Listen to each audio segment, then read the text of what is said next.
Part of that journey in father-sonship, part of the journey of understanding who I am, who he is in me, includes looking at humanity differently. Growing up, I grew up in the church. I grew up with this dualism. Those inside the church, the four walls, those who go on Sunday morning, they're going on Wednesdays or Thursdays, maybe a weekend meeting in addition to Sundays. So they're more engaged. And then there's those who don't do any of that.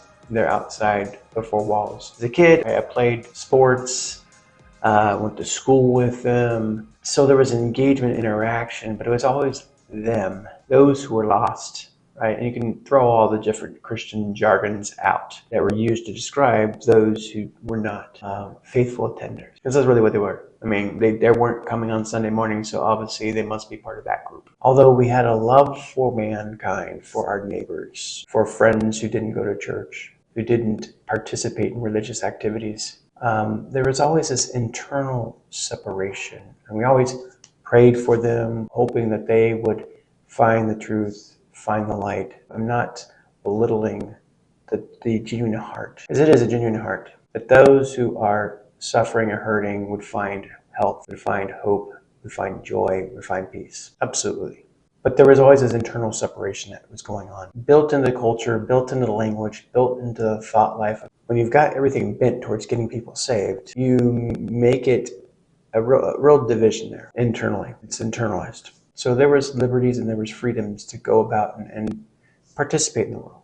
We weren't closed off to the world. Of course, we couldn't go into bars or do all those things because it didn't align with the lifestyle of a Christian. That was kind of the seed bed in which I was grown and raised. It was a great place to go to grow up because it was something that allowed me to form a relationship, a seedbed for me to begin to build in a healthy way a relationship with my Father.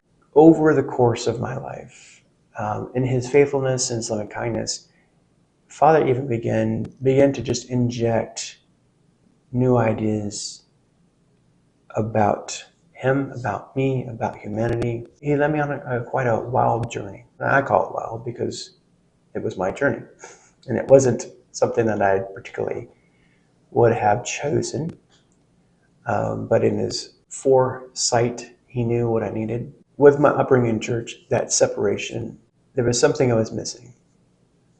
And that was a better understanding of humanity as a whole, as the image bearer of the Creator. And that image bearer got lost in the four walls. The church just said, no, we're the image bearers. You guys, you lost that ability. He became exclusive as the image bearers of the one that created all mankind. And we denied them that access unless they jumped through our hoops and they agreed to our programs and our plans and our methodologies. Unfortunately, was the same stumbling block that Israel ran into.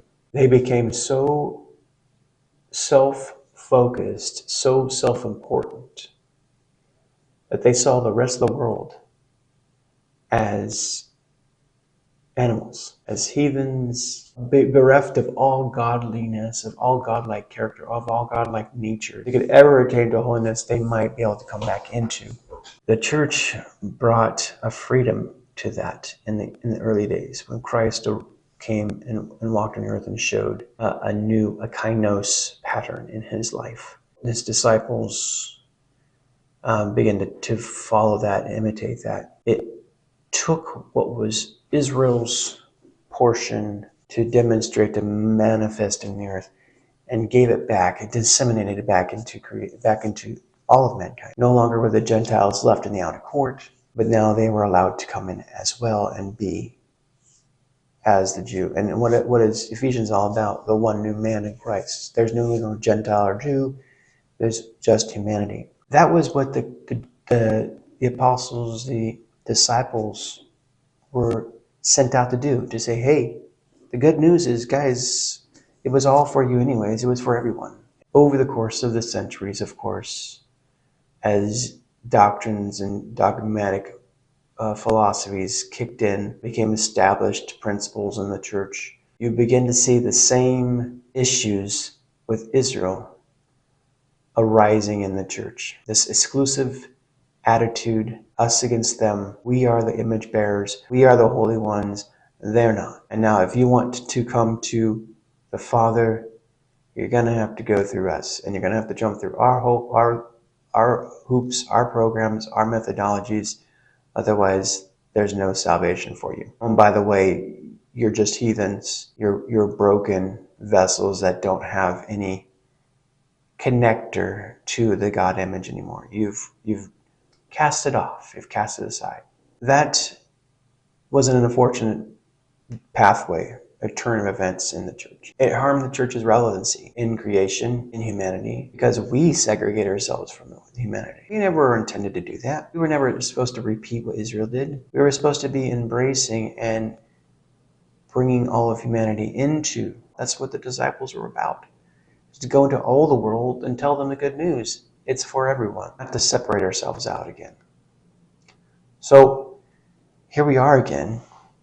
And the reality is that it doesn't matter what creed, what race, what color your skin, what God you profess, what religion you believe in, don't believe in. It doesn't matter what you believe or don't believe. There is an image of God in you. It might be dormant. It might be so small you don't notice it. Everyone that is born into the earth, every human carries the image of his Creator. This is where the playing field is level. This is where we all have commonality. This is where we start to remember. Regardless of who we are, where we're from, or our history, we have to put aside, disassemble our internal segregations with one another. Humanity is the image bearer of the Creator. He marked us with his fingerprint. He marked us with his breath. We carry something that the rest of creation doesn't carry. And if you have ever walked in this design and understand it, you understand what I'm talking about. You understand the round peg in a round hole. It fits and makes total sense. But you have to first put off the segregating of your own heart and mind with regard to humanity. You got to stop talking about them and us. Begin to realize that we are a species designed to be something different than every other thing that's been created in heaven and earth. Christ came to remind us of that, to establish it and to remind us of the doorway. And then he sends out his disciples to say, hey, do the same for the rest of humanity. Go tell them.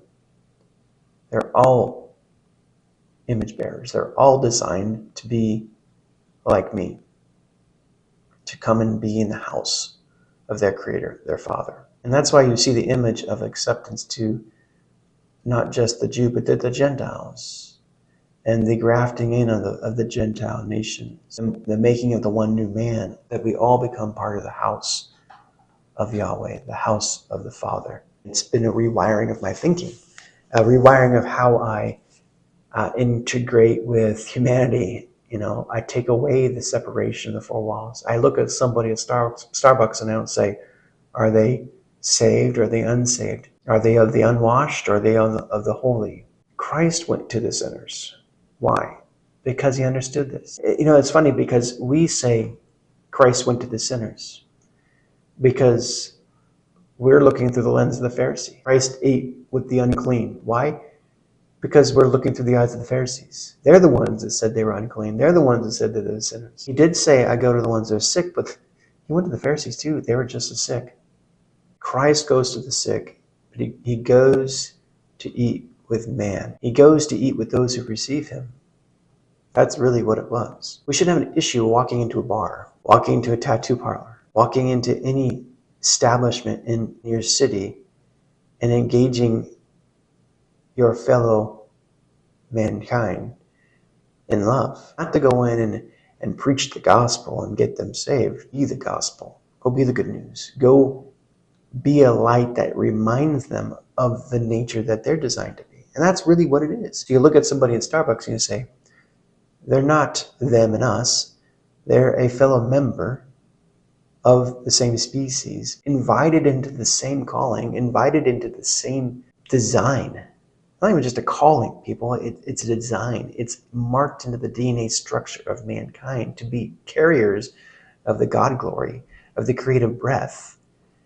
That is marked in their DNA by the very fact that they are human, makes them already by default qualified to be carriers of this. Issues that they don't know this, they've forgotten this. But in every man is a spirit, awake or asleep. It's still there, waiting for the right germination environment. We are designed to go wake each other up. So when you look at that person in the store, in Starbucks, and you think, are they awake? Don't know. Should I go over? I'm prompted by the Spirit. I go over and love on them. I don't have to tell them about Christ. I have to be Christ in the moment. I have to be love. I have to put a smile on.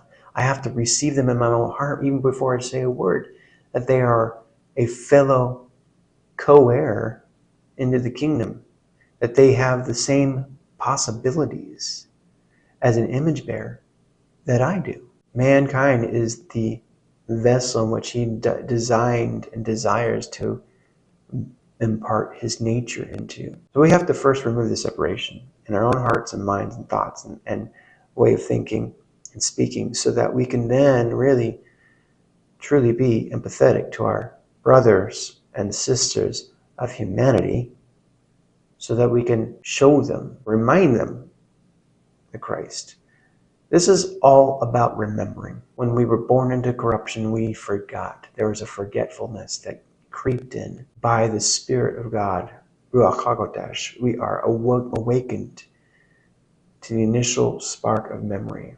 And then it becomes the rest of your life remembering, coming back into the full maturity, into the house of our Father, our Creator. And then being the reminders to our brothers and sisters through love, through sacrifice, through faith, through hope, through encouragement, to remind them of the very same activation that they are welcomed into. So I encourage you, as you go about your day, you engage with your coworker, you engage with your family, you engage with friends, you engage with humanity. I challenge you to think of them differently. Not as them and us. Think of them as part of something, part of a calling over a species. Think of them as just forgetful, and then be a reminder. Remind them of the divinity that they're called into. Remind them of the fingerprint. Remind them of the image that they bear in themselves that they cannot see currently, by modeling it for them and saying, this is what I'm talking about. So I walk about my day and I reveal the image of my Father and the image of Christ by simply being who I'm supposed to be. It doesn't happen overnight. I get it. It takes time for the rewiring. But I encourage you to start that process and rethink about how you engage with your brothers and sisters in humanity. It'll change your worldview. It'll change your attitude with regard to Father and humanity. And it'll be real freeing. I promise you that. It'll take the edge off on performing. It'll take the edge off of awkwardness in relationships. There's more to go on this, and I can rabbit trail in all sorts of different ways. But I'll leave it at this today and let you ponder on this stuff. If you've got any questions or comments, feel free to reach out. I'm on Facebook, I'm on Telegram, I'm on X, and I think Instagram too. Check out all those places or reach out to me directly. Happy to answer your questions and comments. Until next time, blessings and shalom.